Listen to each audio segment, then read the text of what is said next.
Hey, everybody. Welcome to the Pittsburgh Sports Memories Podcast. My name's Tim Hannon.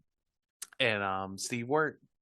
So, in this episode, we're going to talk about the announcers that we love to hate. Shouldn't hate anybody, Tim. We shouldn't hate anybody, but in this case, we're going to hate on some announcers. Well, they had it coming.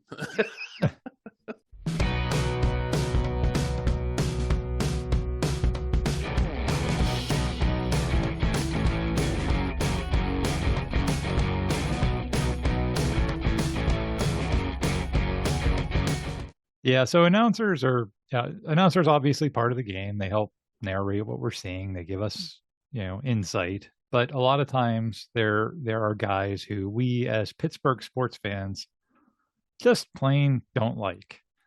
And special thanks to a listener named Chris Baker who posted this as an idea on our Facebook page. By the way, if you're not subscribed to our Facebook page, go out and do that. We post a ton of great clips and stories about Pittsburgh sports history and do a lot of reminiscing too. And we're going to break this up into three sections: the people's choice, personal grudges, and then like a best of the rest. And we'll start with people's choice. So after Chris posted that idea, I posted on our Facebook page to ask listeners who are the announcers who really get under your skin. And we got a lot of responses. So I used AI to do some sentiment analysis to rank who the most hated announcers were per the feedback our listeners gave.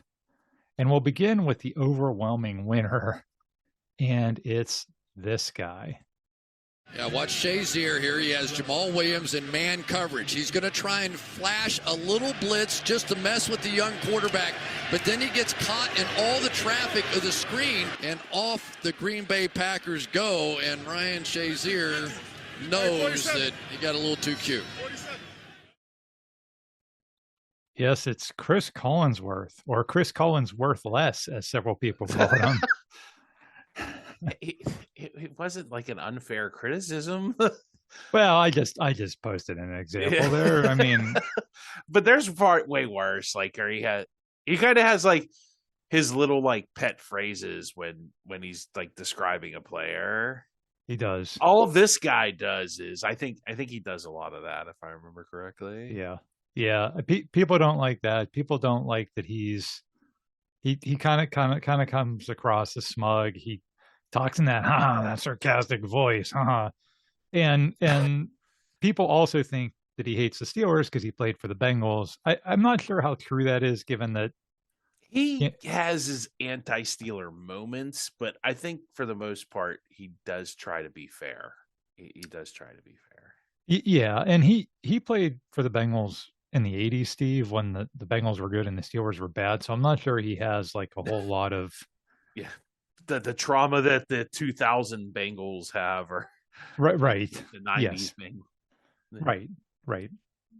Did you ever see the video of Chris Collinsworth talking about like trying to like date women back in the 80s? No.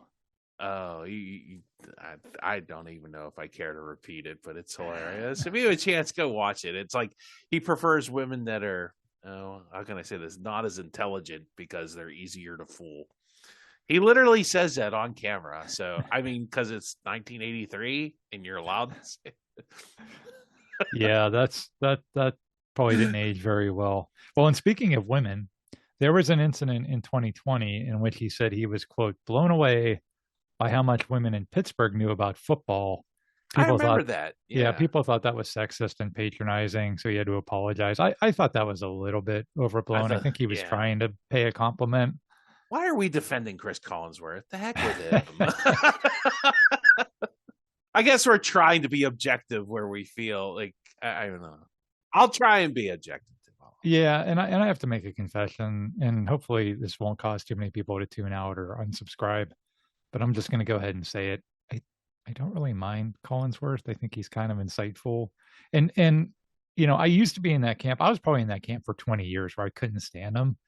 But for some reason he's kind of grown on me over the years. I think he's mellowed a little bit. And when he's with Tirico does Sunday Night Football now. Yeah. Tirico's, boy, I didn't realize how good Mike Tirico's gotten, but hey, whatever. Yeah, they're not a bad team, but I get why people don't like him. Again, he comes across as just a little bit unlikable for sure. And I think you're right, Steve. I think he has mellowed. I think he was much more harsh in his earlier days. He'd be like, "Yeah, oh, not 6 Super Bowls. Yeah, that's not going to win you a Super Bowl." He would have said something. I don't know, probably not that extreme, but yeah, but that kind of like sarcasm. Here's a fun fact that'll make people happy. Guess how many touchdowns Chris Collinsworth had in his illustrious career against the Steelers defense? I'm going to say 1. 0. Hey, I was over by 1. Yeah. So 1 would have been doubling his amount. All right. Well, I won't for the math nerds that are going to say that 1 is not 00. We'll just move past that. Well, I guess technically it isn't, but if he would have went from 1 to 2, then there you go. Yeah. So another very popular name that was mentioned by our listeners is this clown. Did Pittsburgh actually escape with a victory? I think so, too, and they were the beneficiaries of a somewhat sketchy call at the end. But as far as I'm concerned, I'm with you on that one. I thought it was too soft and too... You want to be sure in overtime. You want to be 100% sure. It looked like Crosby was leaning into him, and that's where the action took place, where he fell down. So I don't think it should have been called. You know, Sidney Crosby's been called a lot of things in his career, and early on in his career, he did wind the officials a lot. I've never heard anybody except for this idiot say that he took a dive. I've never. He's not really a diver. He's not. He really isn't. The context for that too. That was an overtime playoff game that the Penguins won on a power play. Yeah, and so if you're not familiar, the guy speaking there is Mike Milbury. He honestly does hate the Penguins. He really does. Well, yeah, he has also ample reason to hate the Penguins. Mike Milbury's name is not on the Stanley Cup. And perhaps the team most responsible for that is the Penguins, who beat the Bruins. Maybe he should have thrown more hockey sticks on the ice. Yeah. Or like harass Badger Bob. Like, what a jerk. He's a jerk, Tim. Just say, come on. He's like calling Badger Bob the professor of like goonism and stuff. Yeah, he's an absolute jerk. And the Penguins knocked the Bruins out of the 1991 and 1992 Wales Conference Final when Milbury was the coach and then the GM. So yeah, I think he does have ample reason to hate the Penguins. I think that comes across. And it's funny, Steve, in our post, not as many people mention Milbury as Collinsworth, but Collinsworth at least had a handful of defenders. I couldn't find one person defending Milbury. Yeah, you can't really defend Mike Milbury. He also had the most amounts of people giving him creative adult-themed derogatory nicknames, usually using like a male or female reproductive organ. I struggled a bit to parse through that one. Wow, we'll have to talk about those after the recording's over, since this is a G-rated show. Yeah. Well, this was a family show. I'm alluding to someone we'll talk about. Yeah, later. We'll talk about that guy later. Probably the one comment that people remember most from Milbury's time as a sportscaster came in 2012 when he says this about Sidney Crosby. And remember, this is right around the time Crosby is finally coming back from all those multiple concussions. Remember, he was out for off and on for over a year, and he's just coming back. And Mike Milbury says, quote, this is about a recent game that had happened, quote, little goody two shoes goes into the corner and gives a shot to Braden Shen. So Crosby gets cross-checked. Big whoop. He said after he came back from his 35th concussion, I'm not going to get into scrums, but he couldn't help himself because he is a punk. I'd like to see the highlight. Like, he went into the corner and like battled it out. Like, what is he supposed to do? Not go in the corner and bat? I don't know. Yeah, and the worst thing about that quote, Steve, he says that on a Philadelphia radio station, which is so cowardly. Like you're just pandering to a group of people that hate Crosby. He catches a lot of flack for that, and Milbury issues like a hollow apology for that. Crosby's agent comes out and rejects that apology and says the real way to fix this is by firing Mike Milbury, which doesn't happen in 2012, but does happen eventually.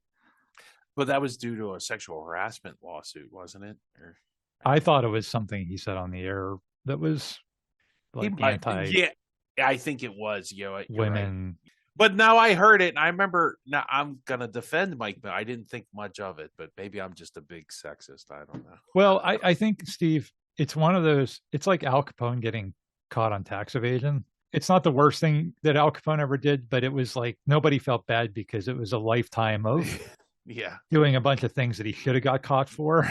Does that make sense? Like, that's kind of like when Al Capone also got syphilis. Well, we'll take it that far. All right. A lot of listeners still don't like the next guy on our list, even though he retired from announcing 20 years ago. It's Bob Trumpy.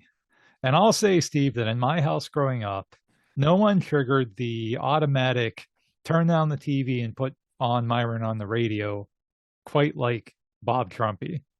You know, I have no opinion on Bob Trumpy because he was a little bit before my time, Tim. My parents did not watch the Steelers growing up.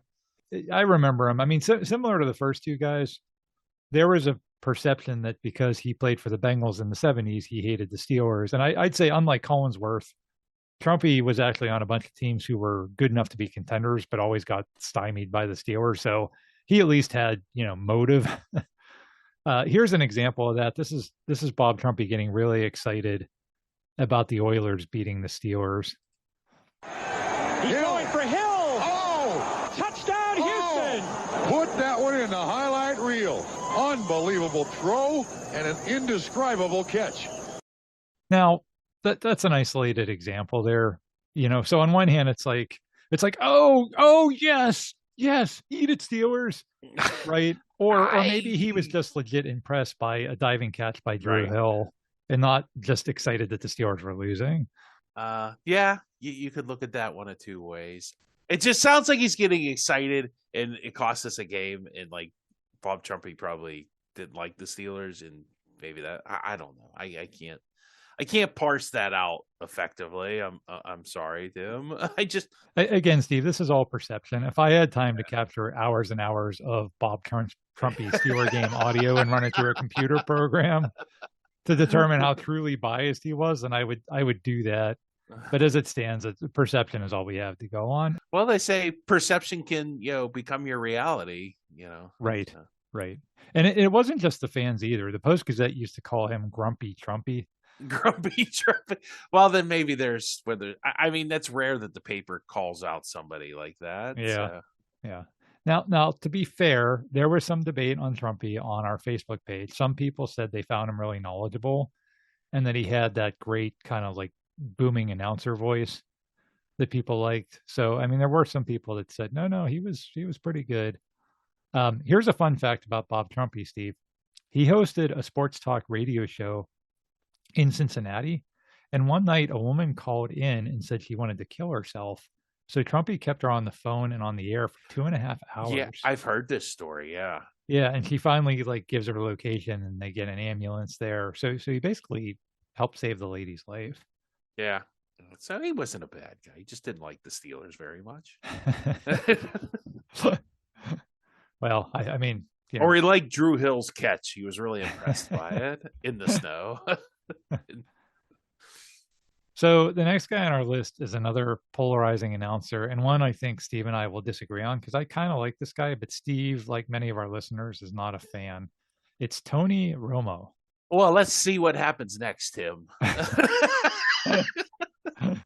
Yeah, here's some of the phrases used to describe Romo in our little informal poll. Let's see. Never shuts up. Makes my ears bleed. Irrelevant chatter. Irrelevant chatter. Interesting. So, I don't know. I find him kind of congenial. I think I think the problem with Tony Romo is he's got one trick, and that one trick wears thin after one season. And that's like when I first watched him, I thought, oh, this is really cool. This is a really great perspective on the game. But like when he's like all the time. It's got there's a couple other people I've looked through our list. It's like a little bit of these people goes a long way. Like I can take these people in small doses, and I think that's what happened with Tony Romo. Is he just like, okay, big deal, you can read a blitz, yay, that's great, and it's cool. It was cool the first 2 times it happened, but Yeah, I get what you're saying, because that was kind of like a big deal at first. He would basically kind of like tell you what play was coming before it happened, which was kind of new or insightful. But like you said, it wasn't like he could do that every play, and it was just that was kind of his special skill set, and it wasn't something that was super sustainable. yeah, I always thought Ron Jaworski was better at that, like breaking down tape than him. Yeah. But he was on the Monday Night Football, but he was like the 3rd or 4th guy in, so I think it worked better that way because it wasn't like a constant flow of, oh, look, this was 32 post X circle. Oh, the receiver shouldn't have done this, and the defender's back should have done that. So I don't know. I don't need somebody to tell me what I'm seeing. I think I've been a fan long enough to know what I'm seeing, but maybe he helps out. Like I think a casual fan would probably find it informative. So Yeah, maybe that's fair. So next on the list is Phil Simms, and unlike some of the previous entries, I don't think anyone thinks he like hates Pittsburgh per se. I think people just don't like him because they don't think he's very good, and I don't disagree. He's kind of stiff. He His caught analysis, it. He caught it, Tim. Well, I was just going to say the play I will always remember that Steve's referring to, the famous final play of the 1995 AFC Championship game where he incorrectly yelled out that the Colts had caught the Hail Mary pass and gave me a freaking heart attack. And that was a mistake. I mean, announcers make mistakes. It was a close call. The ball did bounce off the receiver laying on the ground. Yeah. So. Yeah. His analysis was never that astute. You know what, Steve? I never understood why he was on the number 1 team for like 2 decades. If he would have been like on the 4th team or something, I would have been like, okay, whatever. I think that was it. Like, why was he always the number 1 guy? What? Was he that big? I bet if he doesn't play for the Giants, he never even gets a job in the media. And I don't understand. Like, does he have like the naked pictures of like the executive's wife or something? And like,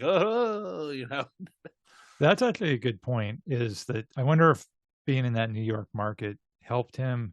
I think too. Remember he had when he first started, he had just come off of playing, and that's the same thing that happened with Tony Romo. That's the same thing that happened with Tom Brady. It's like, oh, this guy was just a high level elite NFL quarterback like last season. So they're going to have like insight that you just wouldn't believe compared to like these guys that retired 10 years ago. And I think that was so I get why maybe they wanted to make him the number 1 guy immediately. I guess I don't understand why he stuck for that long. You know what I mean? Like he was always wrong too about that. Like he's like, oh, the Steelers need to run the ball, and it's like, no, they need to pass the ball. There's like 10 people, guarding the line of scrimmage. Phil, it was a lot of like stupid analysis like that. It just always seemed like he was wrong. It just like whatever he said, it was like, okay, just think the exact opposite because. Yeah, he's got that. Like Bud Dupuis or Terrell Edmonds syndrome, where it's like, if we don't draft that guy in the 1st round and we draft him in the 4th round, then nobody's really looking at them under a microscope. But because Phil Simms was always front and center for every big game, I think that's why people didn't like him. Like I said, if he was like the 4th announcing guy, I don't think people would have cared that much. Okay, we're going to go a little old school with these next 2. First up, it's Kurt Gowdy. And if you're too young to remember, Gowdy was pretty much the voice of the 1970s. He called Super Bowls, World Series, the Olympics, the Final Four. And obviously, Pittsburgh teams were involved in a lot of big games during that era. And once again, there's a perception that he hated the Pirates and the Steelers. Gowdy is a little bit before my time. I remember him, Steve, but he was like very much in his later years by the time I was old enough to remember watching games. I remember more Keith Jackson than Kurt Gowdy, quite honestly. Yeah. Yeah, I sure. I know I've watched old Super Bowls and seen them call them, but I don't remember. It's different when you watch a game, you know the outcome too, than when you're watching it live. Yeah, that's a good point. And the only insight I can glean from watching those old clips is kind of similar to Phil Simms. I didn't quite understand why he was the number one announcer for NBC. He just didn't seem to bring a lot of charisma. And I have a good example of that, Steve. This is Hank Aaron hitting his 715th home run. And if you're not familiar with that event, It'll never stand the test of time, Tim. well, if everybody was on a level playing field, it probably would have. But you know, if that event at the time was monumental because not only did anyone think it was impossible that someone in the modern era could hit as many home runs as Babe Ruth did, but it was being done by a black man who, at the start of his career, was playing in the segregated Negro leagues. So let's hear how Kurt Gowdy treats that historic moment. Aaron in his earlier days used to hit more to right and right center than the left. There's a long drive. Ball's hit deep, deep. It is gone. He did it. He did it. Henry Aaron is the all-time home run leader now. Henry Aaron is the all-time guy who I didn't hits think it was ball that over bad. the wall thingy. I mean, he didn't have like an aneurysm about it, but Babe Ruth's record is broken. yay. Today's game brought to you by Stroh's. For a crisp taste and a good time, reach for Stroh's. I didn't think it was that bad, Tim. I thought it was terrible. I mean, there is an art to calling like a historic moment or like a big moment in a game. Like I like sometimes, and there are other people, like there's certain announcers that are good, like where they just let the moment breathe, you know? Yeah.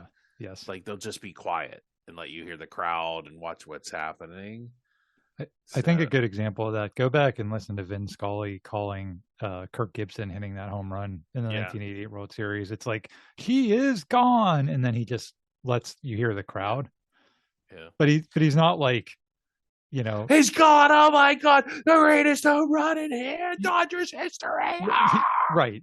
He doesn't do that, nor does he do the ball's over the wall and the Dodgers win now. So that's kind of what I felt like Kurt Gowdy was doing in that last clip. So you don't like the Jack Buck, we'll see you here tomorrow night? Or... No, that was good too. I like that too. I mean, it's just, it's, you can put a little stamp on it too. I don't know. To be fair, it's really easy for me to sit there and criticize, you know, something like that. But it's like when you're an announcer, he didn't know Hank Aaron was going to hit Hank Aaron had probably batted a couple other times that game. Right. Who knew when the home run was coming? Right. So it's not an easy thing. So like I said, it's real easy for me to sit here on my chair and criticize, but I just didn't think he had a whole lot of charisma. If you watch like the Steelers, like Cowboys Super Bowl, I feel like it's the same thing. But again, I don't know. I like I said, I didn't, you're right, Steve. It's different watching a game when you already know the outcome. So, but people did have him on the list. So, and they said, and people felt like he didn't like the Pittsburgh teams. Again, hard to say because I don't really remember listening to it at the time. The next guy on our list is hated by a whole lot more people than just Pittsburgh sports fans. Yeah, this rightfully guy. so. Rightfully so. This is a city of champions, and they're very proud of it. That's one of the good things that can come from sport. It can uplift an entire city, give them a sense of pride. That's Howard Cosell. Yeah, can I make a comment about that? Have you ever watched a replay of the 7th game of the 1979 World Series? I'm sure I have, but what did Howard Cosell?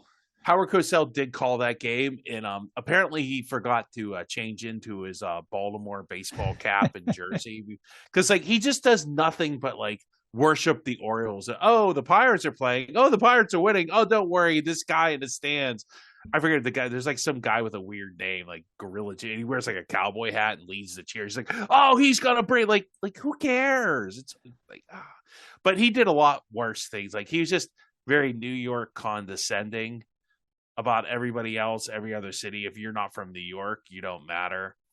But I will say the one thing I do agree with Howard Cosell, and he was right about this, and he used to call it the jockocracy, like how all the former players were going into broadcasting, and that necessarily wasn't a good thing because they really aren't journalists. And that comes to play with a lot of people on this list. Like there's like people that have the skill to be journalists, and there's people that have like a professional, what would I say, like a rational detachment or professional separation. Like you can't be buddy with like people you're trying to cover because you're going to have to be objective and say probably not nice things about them. But I think, if people are grown-ups and you're fair and your criticism isn't just, well, his mom wears army boots, then you'll be okay. Keep the ad hominem attacks out of it, But what are you going to do? Like I think too, like, and maybe I should have said this at the beginning, like, what do you think makes a great announcer, Tim?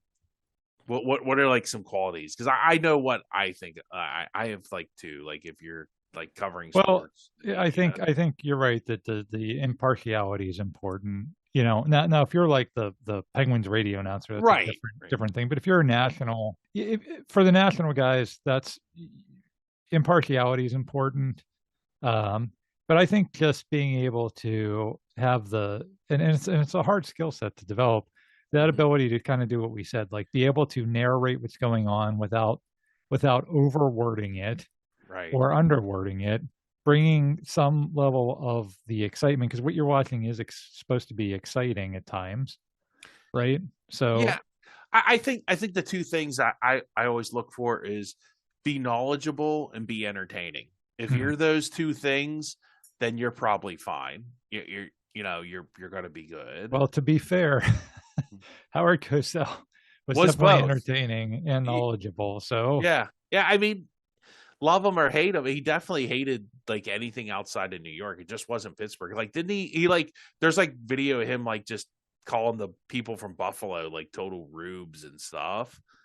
He was, I think too, Steve. He was a huge personality with a lot of hot takes in an era where you didn't have a lot of that in sports media. I feel he would have fit right in. Yeah, now. Well, he would just be another talking head on like the 3:00 ESPN roundtable scream at each other show. But back in the 1970s, he was a real polarizing figure, and it made him ultra famous. I mean, for a sports broadcaster, everybody knew who Howard Cosell was. Everybody could impersonate that voice.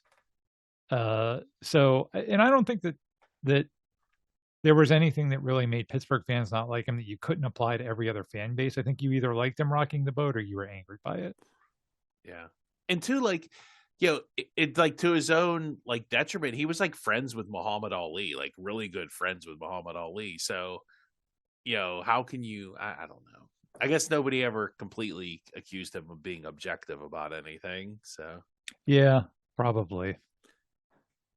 So the last guy in the People's Choice category is John Madden. And this one, I think, is really largely dependent on your age. I think if you remember him being the Raiders coach in the 70s, and you probably don't like him, if you remember him as an announcer and as the name on your favorite video game, then you probably have a more highly favorable opinion of him. What do you think, Steve? I think you hit the nail on the head, or the immaculate into the reception. I always thought, it would, I don't think Madden, like, especially as he got older, like his last game was Super Bowl 43, right? Correct. And he called that right down the middle. Like, he had great, like, once again, what did I say? Knowledgeable and entertaining. And Madden was both. Like, when, remember, I forget what team it was. They played 12 guys on the field. He's like, oh, it's the old 4-4-4. And I was like, that's hilarious, Yeah. Like, it's just like he would come up with stuff. It's like, hey, you got a guy over here and a guy over there and whip band. Like, it was just, he's explaining a play, whereas like, Kirk Gowdy described the play. Well, you see the running back goes over here and right. There's just two different ways of doing it. So passion, like having something you're knowledgeable about and being passionate about, like definitely can make any subject interesting. Yeah. And I think that's why the video game was so successful, because it wasn't just, back then, if people don't remember, people our age would remember all the NES games where Roger Clemens baseball or backyard baseball. but well, just like you slapped an athlete's name on Wayne Gretzky hockey. Did Mario? I think Mario had a hockey. He had a Sega Genesis game. Yeah. So now, you asked Mario Lemieux, like, well, did you have a lot of input into the Sega Genesis game? I doubt it. Yeah. It's like, well, did we, what about line changes and make sure that there's a checking line and a defensive pairing that. No, I doubt it. It's just you're slapping your name on it. Where John Madden really wanted to be involved in the design and the creation and make it realistic, and people really, that's why that game became the iconic game that it became, because of him and because he really actually wanted to make it his game. And so yeah, you're right. I get people in Pittsburgh, because in the 70s, I mean, the Raiders were just, Steve did a whole episode about it. The Raiders were public enemy number one. Yeah. I get why people hated them. He was the leader. Well, he and Al Davis were kind of the leader of that. He whined about a lot of things too, like every call and stuff he whined about, especially in the paper. But I always felt as an announcer, like, once again, he was knowledgeable, entertaining. You don't necessarily, like, at least in sports and in journalism in general, if you do have a bias, at least identify it. He never pretended to be anything than not the ex-Raiders coach, Yeah, that's and fair. he did have players he really liked, like Favre. Remember that? Like the one Caliendo used to be like Favre. Yeah. It is John Madden voice. Yeah, that's very true also. Okay, so the next category I'm calling personal grudges, because these are guys who aren't necessarily going to make a most hated list, but that we have to include for petty personal reasons. I love petty personal reasons. So I have 3 guys on my list, and Steve has 3 guys on his list. So I'm gonna do my list first. The first guy on my list is Bill Walsh. Because you hate offense. Well, and you may be asking, well, hey, hang on, Tim. You mean the legendary 49ers coach? I don't even remember him being an announcer. And you're right, he wasn't an announcer for very long. But I remember him because of a 1991 game between Pitt and Notre Dame. So some context for that game. Pitt and Notre Dame have played each other 23 times since 1990, and there's only been 2 of those times where both of them were ranked in the top 25 at the same time. The 2025 game and this game in 1991. Pitt was 5-0. They were number 12 in the country. Notre Dame was number 7 in the country. So that's a huge game. 12 versus 7. If Pitt could beat Notre Dame in South Bend, then they were going to establish themselves as a legit college football powerhouse. So in that game, Notre Dame takes an early 7-0 lead on a touchdown by some guy named Jerome Bettis. He'll never do anything. No, I don't know what happened to him. But Pitt's kind of hanging in there. If they can just keep it close, maybe their offense will start to click. Well, the entire first half, Bill Walsh, who's calling this game for NBC, is just beside himself over Pitt's special teams, and he just keeps bloviating on and on about how Pitt's begging to have a punt blocked because of how slow they are in executing. And sure enough, this happens and blows the game wide open. People had really been projecting. There it is. You called it, Coach. The block punt and a touchdown, Notre Dame to Reggie Brooks. Well, you can see that coming. The previous 2 punts, Theodoro was simply too slow getting the ball off. And it was going to be there. Notre Dame watched it twice, then went for it the 3rd time, blocked it for the touchdown. You just see Bill Walsh like in your backyard, being like, I told you if you didn't take care of those weeds, it was going to be a problem. And now, like I said it.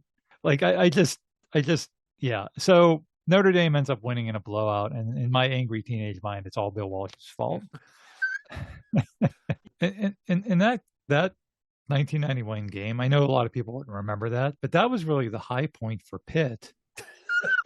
Until Larry Fitzgerald, like a decade later. I mean, Pitt would never sniff number 12 in the country again. They would lucky to sniff 5 wins, Tim. Yeah, exactly. That's exactly right, Steve. So that was actually a big turning point in Pitt history. And again, if you'd say the 1991 Pitt team, nobody's going to remember them as a contender. But if they would have, they would have been 6-0. right, and they would have beaten number 7. They would have been and that was Alex Van Pelt's, I think, junior season. So it wasn't. I just remember. Did you say that was 91 or 89? Yeah, 91. I can't. What did they go to, like the John Hancock Bowl or the? No, they didn't. Bowl? They ended up, I think, dropping almost the rest of their games. So again, Bill Walsh is not to blame. Like, let's be actually realistic. It's not Bill Walsh's fault, but it's just that thing of, your team got exposed. They were kind of frauds. They weren't really the contender you thought they were, and Bill Walsh is just like rubbing it in. I told them. I knew they were going to get that pump look. I don't know why. I don't. It was I don't know why they even me. bothered punting. They should have right. On Yeah, they third should have down. just thrown the ball into the end zone and let Notre Dame fall on it. So that's why I don't like Bill Walsh as an announcer. Good coach. Didn't like him as an announcer. Well, who didn't like Bill Walsh either? Paul Brown. So you're in good company. That's true.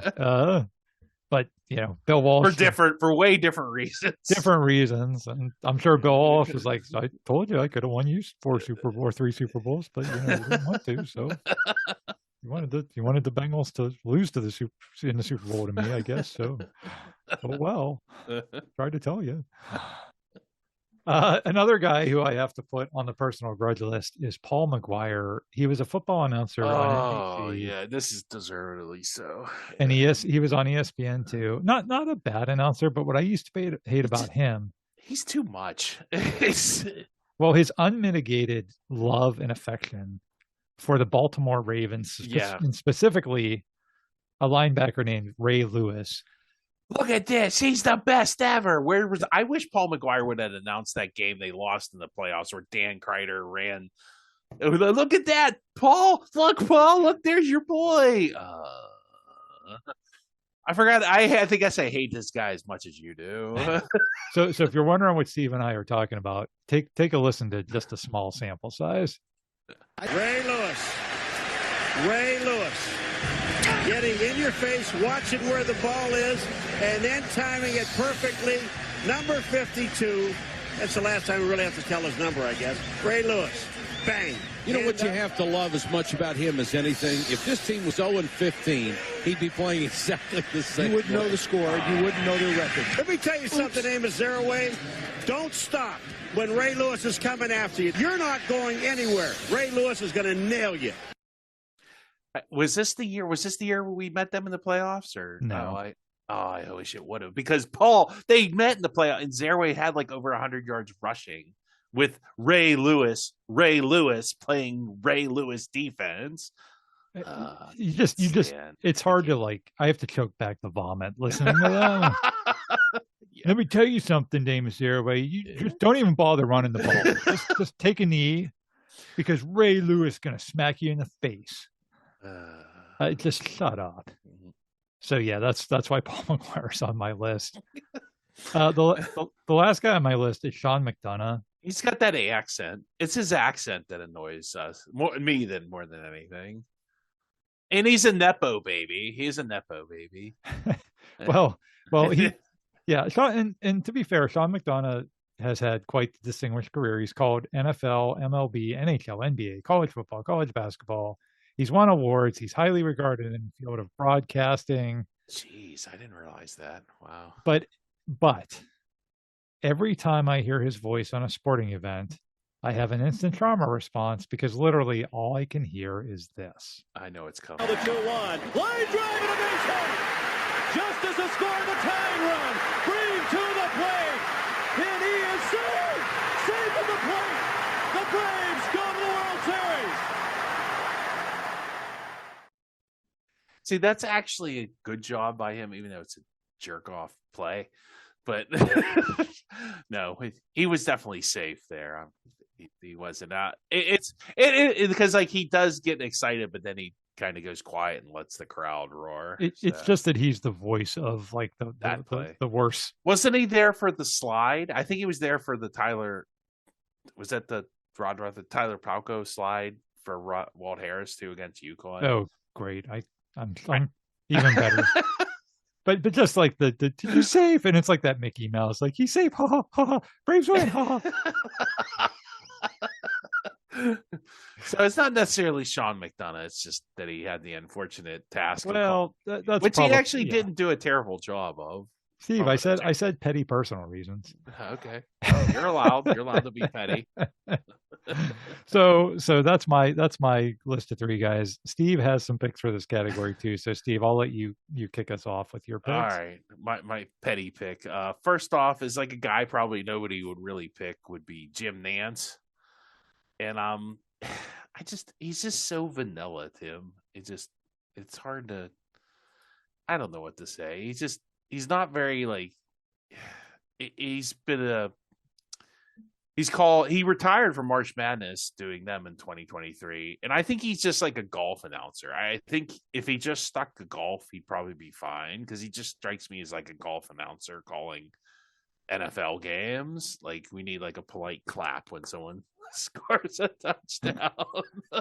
Oh, yes, a very good touchdown by Jerome Bettis.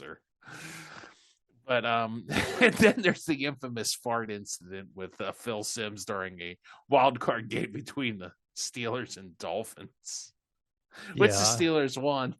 And I have linked to the video to that if you want to post that, Tim, somewhere. Yeah, I was going to do the audio, but the audio doesn't do it justice. No, because he's like, it's cold out there. And Phil Simms, well, it's getting warmer in here, like jokingly. So another fine Phil Simms broadcasting moment. And Jim Nantz literally like looks like he's about to like faint, and he like moves away from the camera.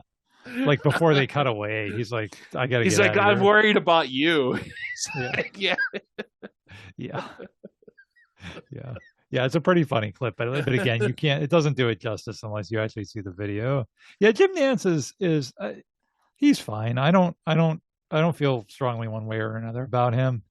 You could also argue that, like, why is he the number one guy? But I think the vanilla-ism that you mentioned, Steve, is probably why he's the number one guy. He doesn't ruffle too many feathers. He's very kind of like steady as she goes. And maybe that's why he's in that position. He gives me Paul Alexander vibes. That's a good local comp. Yeah. How about Randy Cross, Tim?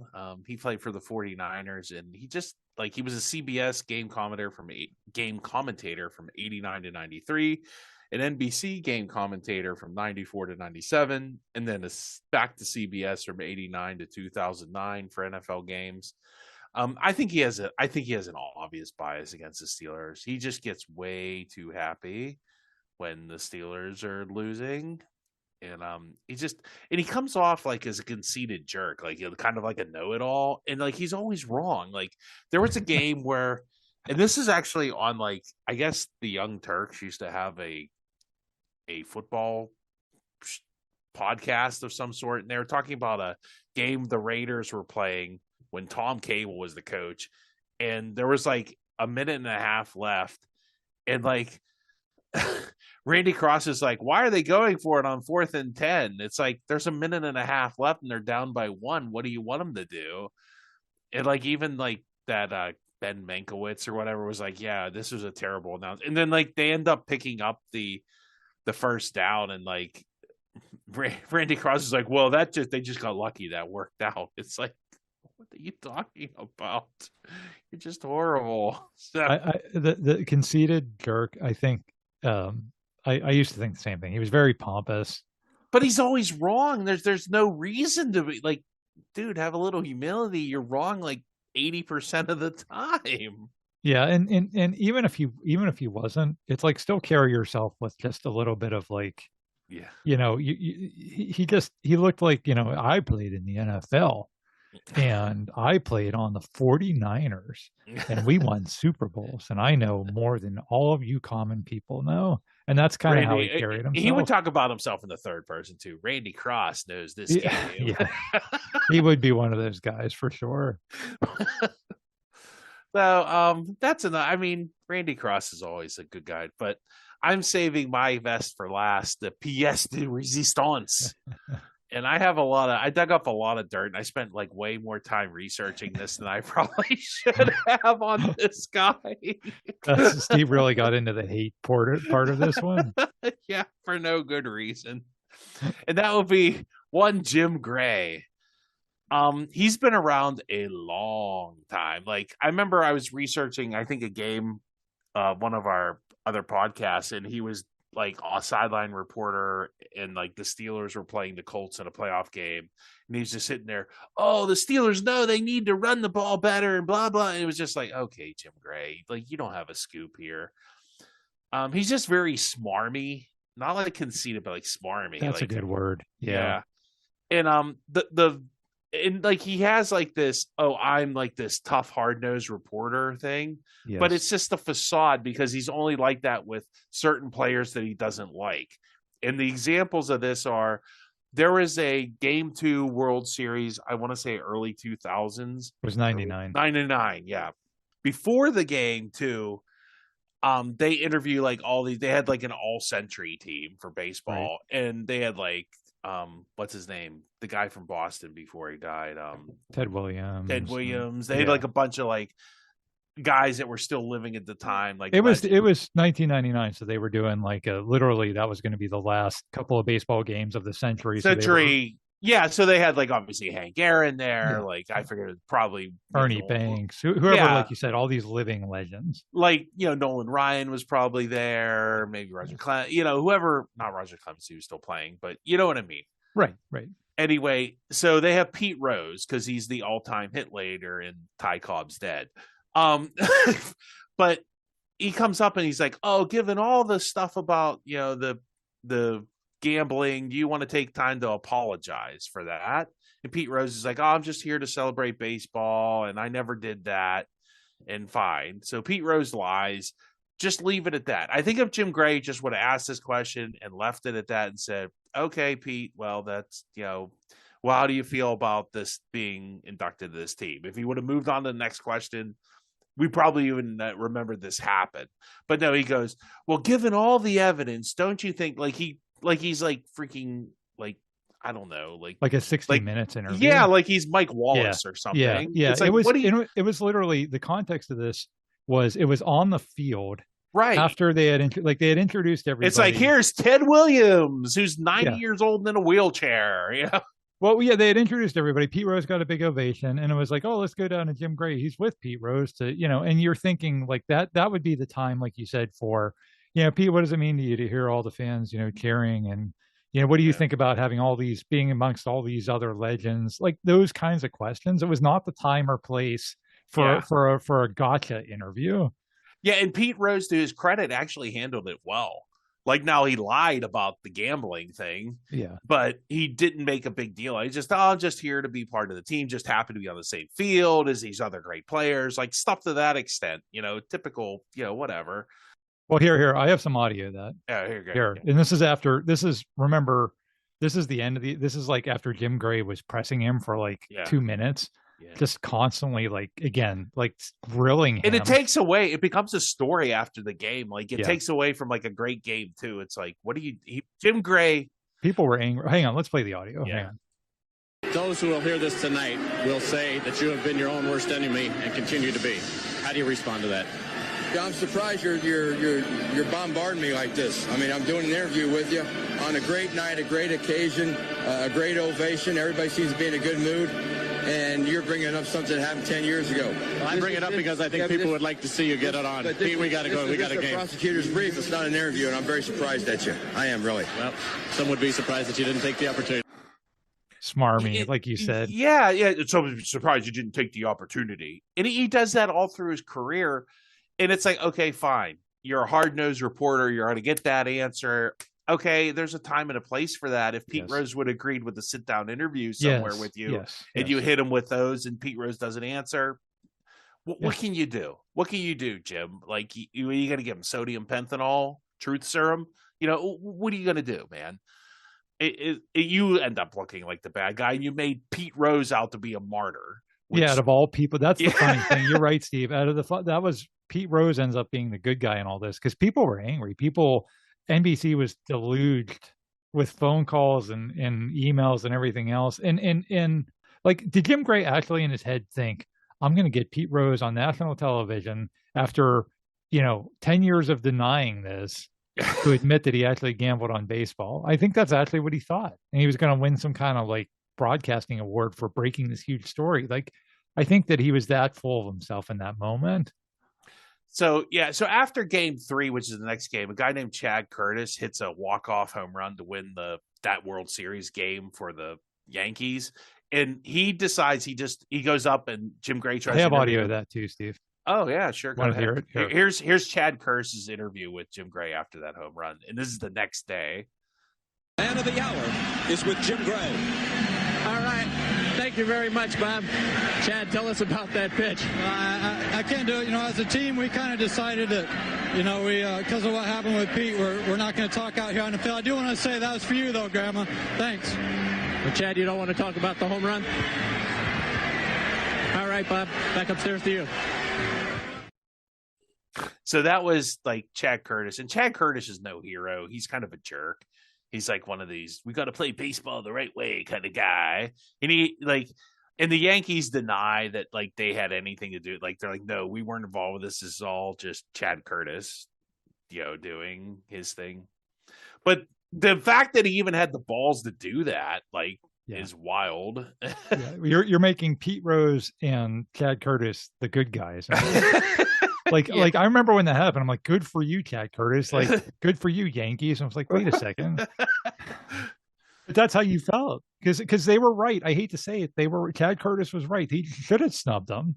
Like, what are you gonna grill me on something after I hit a home run? Like, do your job. Your job as a sideline reporter, as an on the field reporter, or whatever, is not to do a hard hitting interview. So if you're not going to do your job, then I'm not going to talk to you. Chad Curtis did the right thing there, and Jim Gray's an idiot. Well, Jim Gray, to his credit, did apologize. And Jim Gray said, if in doing so, the interview went on too long and took out some of the joy of the occasion, then I want to say to baseball fans everywhere that I'm very sorry about this. And he said that to the New York Post. It's funny because Jim Gray is very selective with his outrage. He didn't get like mad or ask LeBron James any tough questions about why he's leaving Cleveland and colluding with 3 other players to break the NBA rules to form a team in Miami. No, it was just an hour of, where are you going, LeBron? LeBron, you're so great, and you're giving all this money to the Boys and Girls Club. I love you, LeBron. I love you. Yep. And then he does it again with Tom Brady. And Tom Brady, he literally had a podcast before I remember I couldn't, sometimes I'd be in a car, coming home on a Monday night or it was a Sunday night. It might have been the Sunday, one of those games before the football game would start. And it'd be like, here's Jim Gray with Tom Brady talking about blah, blah, blah. And it'd be like, today the Giants play the Arizona Cardinals. It's like, what do I and Tom Brady would get on there today and just talk about his life. Today I drank an avocado milkshake. Ooh, or no, it'd be an avocado oat milkshake or something. And it was totally, Jim Gray never asked about Spygate, Deflategate, anything. No hard hitting questions, no follow up from Jim Gray. So once again, he's hypocritical. And this all goes back to how this ties to Pittsburgh. Is there was a Greg Lloyd incident in an interview in the locker room after the 95 AFC championship game, and Lloyd drops the F-bomb going, hey, we're going to take this all the way to the effing Super Bowl. And Jim Gray, once again, in smarmy fashion, just like that other view, well, this was a family show. And it's like, okay.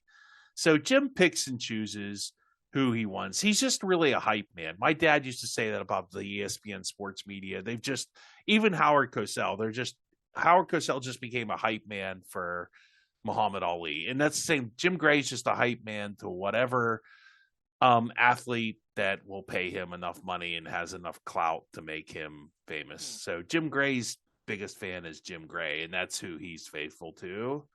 So, and that's just why the whole holier than thou attitude he has rings false. Like, I'm a keeper of the game. I'm going to make Pete Rose be honest.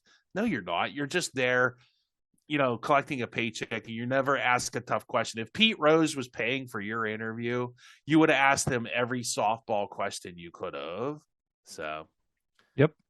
Don't disagree with any of that. It's spot on. I mean, it's true. I never liked It's Jim just the Gray either. hypocrisy, I think. That Yeah, totally fair.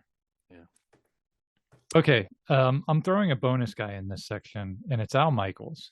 And this is because I was talking to my brother, telling him I was putting together this episode, and he's like, "You have to include Al Michaels." Now, Al Michaels, of course, pretty well known, maybe the most accomplished announcer in the history of sports in terms of just the number of huge events called. Steve, I mean, he's got to be up there, right? I believe in miracles, Tim. Right. So a lot of people do not like Al Michaels, and I'm going to try to lay out my brother's reasons. I like Al Michaels. I don't think he's that bad. So here's my brother's reasons. Number one, he's a vampire. Have you seen his reflection in a mirror? If you hold up a cross, does he get scared? He's been doing this forever. Case in point, Michaels literally called Roberto Clemente's final ever game in 1972, and he called a Steelers game in 2025. That's how long this guy's been at it. It's probably an example of holding on too long, probably. Well, yeah, we're gonna. He was the other half of the John Madden Super Bowl 43. He called that game, didn't he? He did, yeah. Yeah. He's been. That's what I'm saying. He's been there forever. And here's a fun fact: Al Michaels has admitted to never eating a vegetable. So, as my brother put it, this man has survived for so long on what we can only assume is the blood of his enemies. Maybe he's drinking Kurt Gowdy's blood, or maybe. Number two, he's not very exciting in general. And to your point, Steve, in recent years, he's struggled to follow the game. There's a clip that made the rounds from this past season where Christian Kirk ran into the end zone untouched, and everyone in the stadium knew it was a touchdown. The broadcast literally flashed touchdown on the screen. And Al Michaels is like, they're going to spot him down at the 1 yard line. And it wasn't like he was tackled heading in. Like, he literally ran into the end zone. Like, he didn't fall down or anything. So there's definitely some evidence that Michaels is hanging on a little too long. And then number three, and the one that my brother always bring up, is that Michaels can run a master class on saying nothing. And he'll always point to this call from Super Bowl 40 to sum up why he doesn't like Al Michaels. You're going to see Parker bursting one over the right side. They call him Fast Willie Parker. And Fast Willie Parker has just gone 75 yards for a touchdown. Did you know Willie Parker is fast? That's why they call him Fast Willie, because the speed at which he runs, it makes him fast. Get it? Because he's fast and stuff. So I hear he's really quick too. Yeah.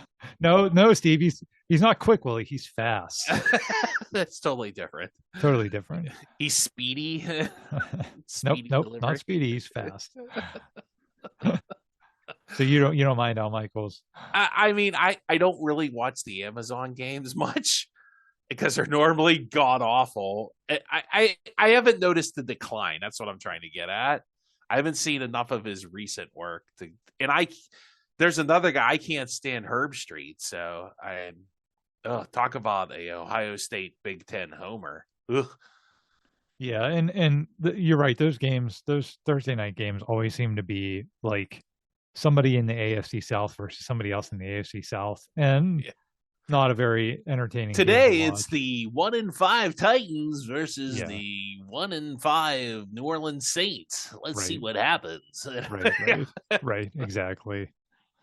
All right. So that's our personal grudge section. Our last section is just going to be kind of like a best of the rest.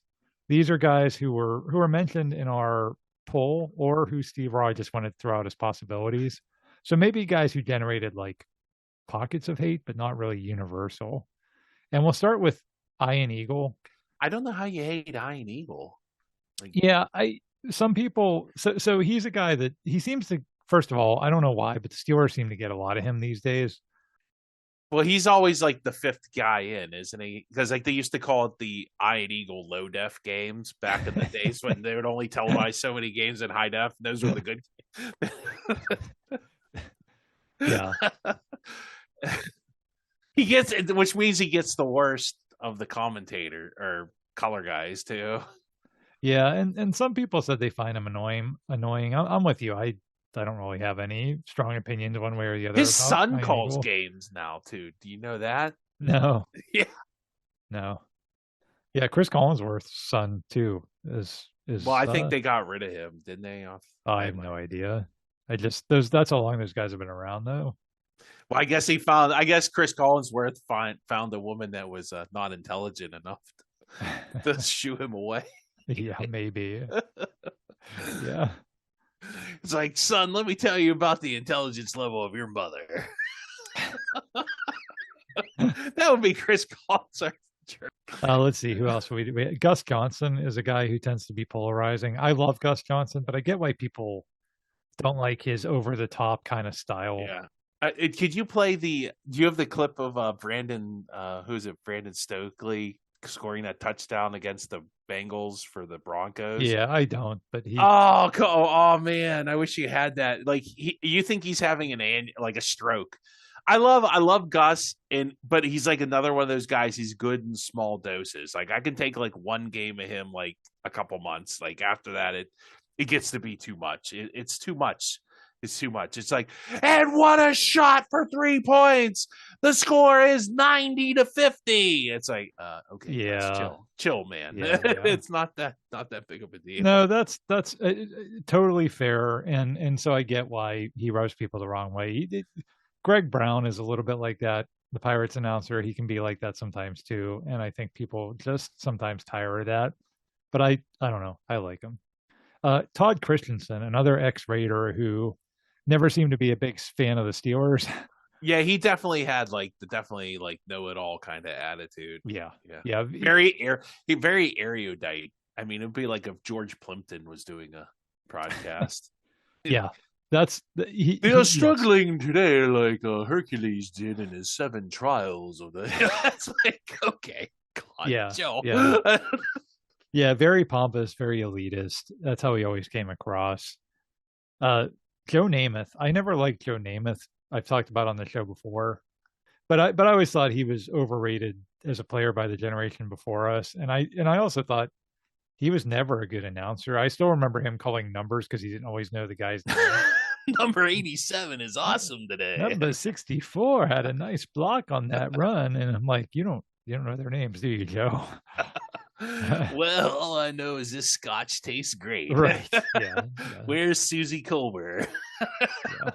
Well, and you want to talk about the jockocracy. I mean, that's a guy who I don't think was very good at that job and was in there because, like I said, the generation before us just fawned over Joe Namath.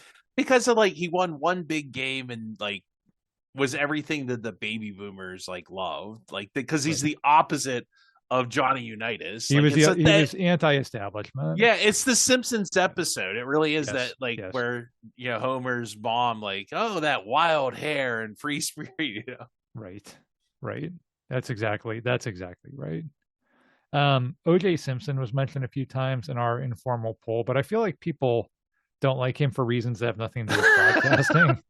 I mean, I remember him being pretty well liked before all the murdering and whatnot. Murdering. Well, the late OJ. Yeah, I don't know what to say about OJ, except for he was.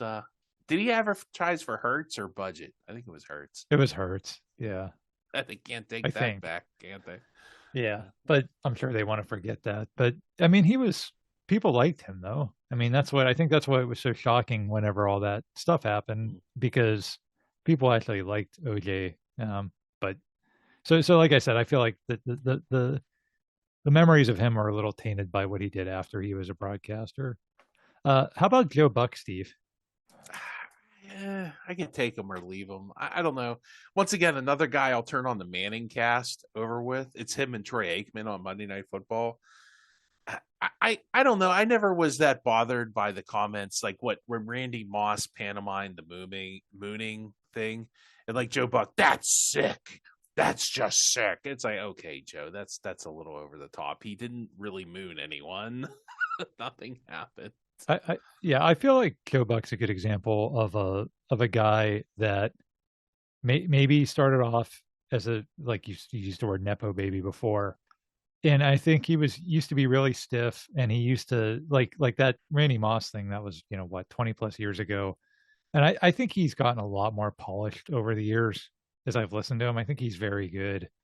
But I think if you go back and listen to something from 20 years ago, 30 years ago, he's not going to sound as good. I always like the Manning casts of the Monday night more than, and nothing against Troy Aikman either, because Troy's not terrible. Yeah, we didn't put him on this list, but he's another guy that's kind of like, he's fine. I don't know that he's one of those people that I don't think really elicits a real strong opinion one way or another. Yeah. Joe Buck, some people don't like. What about Steve? We go back. What about his dad? I really like Jack his dad. Buck. I don't remember much. I don't remember much of his games. I remember, I guess when I watched the Pirate game, I watched more like Lanny Fateri and. Yeah, Jack Buck was more like the big game. So when the Pirates had those early '90s, playoff teams, he was always calling those. I thought I liked his dad. He had that really distinct voice. I thought that was perfect for baseball.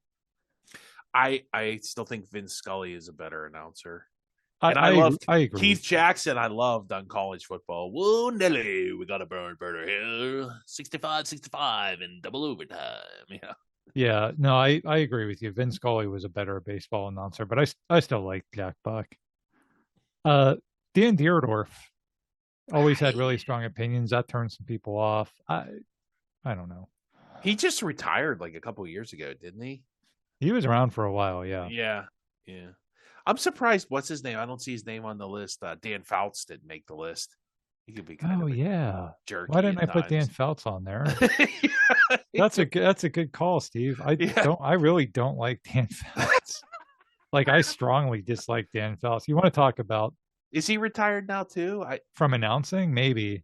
He was on the edge. He was him and Ian Eagle did a lot of games. Yeah, he's another guy that just very full of himself. Yeah. Never won anything in the NFL, but always acted like he knew everything. Yeah, yeah, good call. That's on me. That's a glaring omission on my part. How about Bob Costas, Steve? What's your thoughts on Bob Costas? He's a diva. I think that's why I don't like him. He's a good announcer, but I just don't like him because of his diva-ish attitude. You know what I mean by diva? I need my own private bathroom and plane, and look at me. He has a very overinflated ego, and it just comes through sometimes. My favorite Bob Costas things is when I think he was in the Ken Burns baseball thing, and he had to sit there and talk about the Yankees losing the 1960 World Series, and it just hurt him so bad. To the core. It just him and who's the historian? Billy Crystal too. Well, Billy Crystal and Kearns Goodwin. Well, he was a Red Sox fan. Yeah, I don't know. It seemed to bother her too. So. Yeah, Bob Costas kind of smug. For sure. I don't know. He kind of brings or tries to bring this gravitas. He's kind of tries to bring the Walter Cronkite-ism to sports, and I don't know that always came across well, to your point.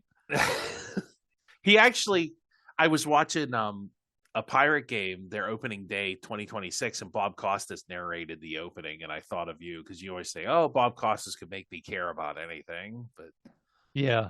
Yeah, and like I said, that's kind of what he brings, but I can also see that wearing thin at times too. And he kind of had a little bit of those Jim Gray moments where he was the keeper of the, like that time he got into it with Vince McMahon, because he was the keeper of what sports is supposed to be, and I don't know. So again, I don't really have a problem with Bob Costas, but I definitely understand why people don't like him. Dennis Miller, Pittsburgh native. I mean, I liked Dennis Miller on Monday Night Football. I liked him. Yeah, but that's just me. I mean, that was a gimmick, so I'm not sure how serious anyone can really be on him as an announcer one way or the other. I like Dennis Miller in general, but I mean, maybe that played into it. If you like his brand of humor. So that's a good point. Yeah, that's a good point.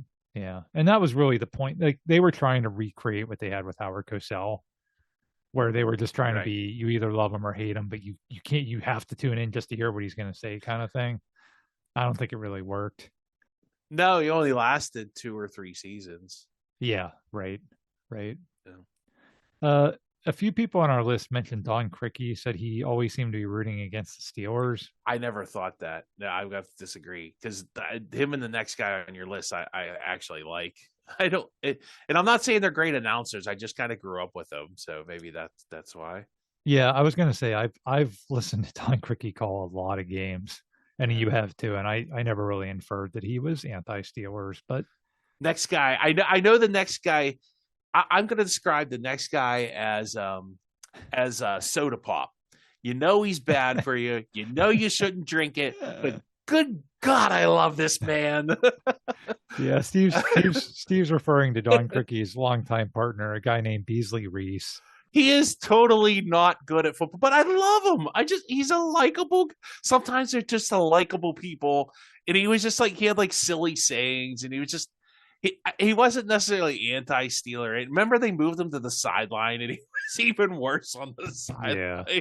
But I loved Beasley Reese. He was just I found them entertaining.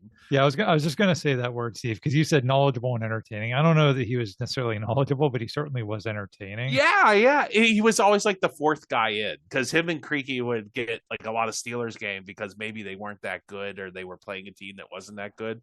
Like today, the Pittsburgh Steelers play, who was not back in the 90s. Cincinnati. Yeah, Cincinnati or wow. So to Steve's point about Beasley Reese being entertaining, here's some audio of Bees calling an errant Cordell Stewart pass.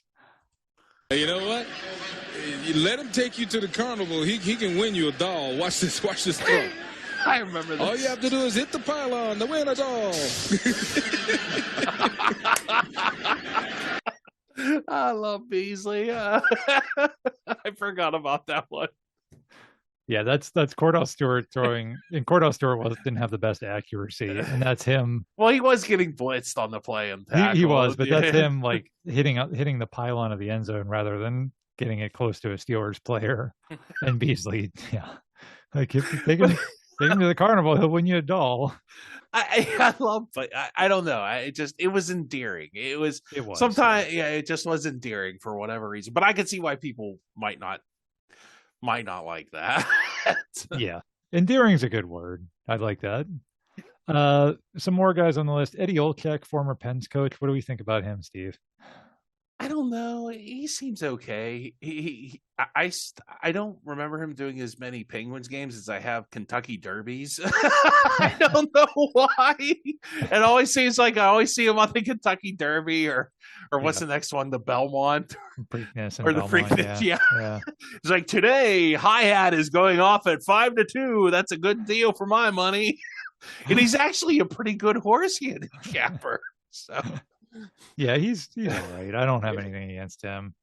Tom Brady, I feel like people in Pittsburgh aren't going to be objective on Tom Brady as an announcer. So it's his first year, so I'll give him a pass. I think he's one of those guys that might get better as he goes. Yeah, because like he tried. It's just my favorite was he wore like a white shirt with a white tie, and people were like, "Congratulations on Tom Brady making his first communion or something," because it looked like that kind of outfit.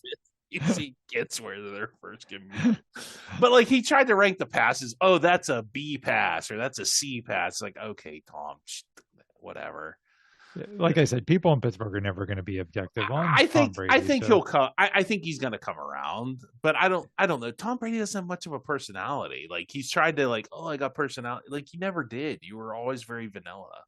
Yeah, that's also true. He's not going to be John Madden or he's not going to be Gronk. Gronk has more personality. Yeah, than him, yeah. So. No, that's a good point. They should put Gronk on the games over him. But man, speaking of personality, the next guy on the list is Pat Summerall. And Steve, it's funny because I really didn't like Summerall when he was announcing. I thought he was super boring.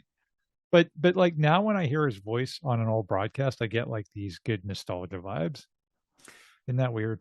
He was like, I think he's another like Al Michaels stayed too long. If he would have retired 5 to 7 years earlier, we'd probably have more pod. Like that last Super Bowl, which was the Denver Atlanta Super Bowl. Was that his last one? Or no, he did the Rams Patriots. That was his last Super Bowl, last game. He like messed up Marshall Faulk's game, Marshall Faulk's name. See, I'm not much better. I'd be a terrible announcer, but he called him like Marshall Fualk or something. I don't know. he was messing up people's names and stuff, and people were kind of mad that he was being forced to retire. But it was time. It was really time for him. Yeah. I don't know. Like I said, when he was announcing, I was like, oh my gosh, Pat may talk like this. But now it's like I said, when I hear like old games, I'm like, oh yeah, Pat Summerall. Pierre Maguire, another former Penguin. I like Pierre. He's very pro Penguin. I will say that. That's true. That's true.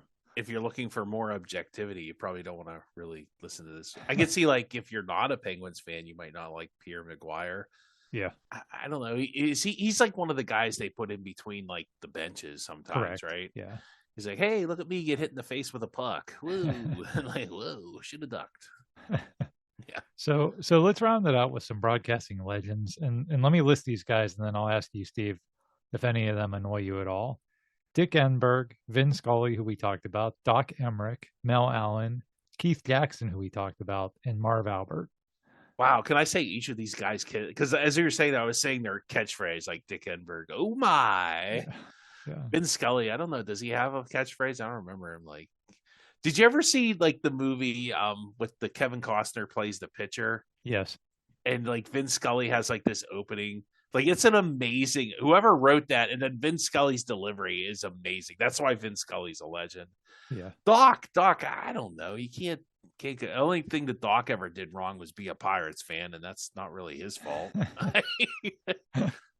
Mel Allen, how about that? The best part of that was Mel Allen had to call the Mazeroski run. Yeah. So how about that, Mel Allen? I remember him more from This Week in Baseball because he was like today's Twib notes are yes. Yeah. That's exactly because our generation, I think by that point that was what we knew him from. And I love Keith Jackson. Keith Jackson is probably one of my favorite announcers of all time, just because I love college football and just him calling the Rose Bowl. He could call it like I remember one time Keith Jackson got mad, like the players. It was like I think it was a Rose Bowl. No, I think it was a regular season game, and like these players were just fighting after a random play, and he's like, "Quit fighting and just play the darn game." So like Keith Jackson, normally he didn't like get riled up like that, but. Keith Jackson was the first Monday night play-by-play guy. So. That's right. Marv Albert, yes. Today from like you need the maybe we should outro with the NBA on NBC music written by John Tesh. Today from Madison Square Garden, it's Michael Jordan and the Bulls playing John Stark and the Knicks. An exciting NBA basketball. Yeah, that's like Marv Albert's theme music. And he had that unfortunate incident back in the 90s, but whatever his proclivities in the bedroom are, Marv could have said yes. Or what was he? Jordan for 3, yes. Marv likes it rough, yes. Yeah, these guys, I will say, I was legit sad when Dick Enberg and Vin Scully passed away.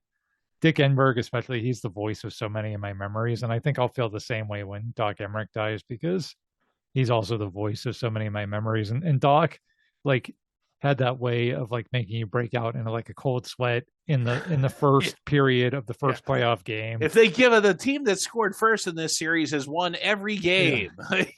Yeah. And then it's like, he hit the post. And it's like, oh my God. And it's like, wait a minute. So it's the first period. I gotta pace myself. But Doc won't let me because he's so yeah, I honestly don't like watching hockey as much without Doc Emmerich, to be perfectly honest.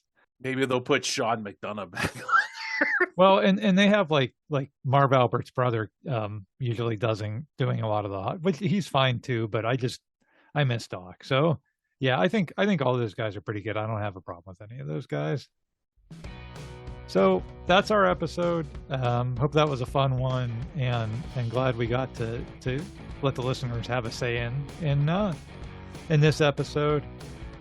Please check us out, like we said, on Facebook. You can also find us on Instagram.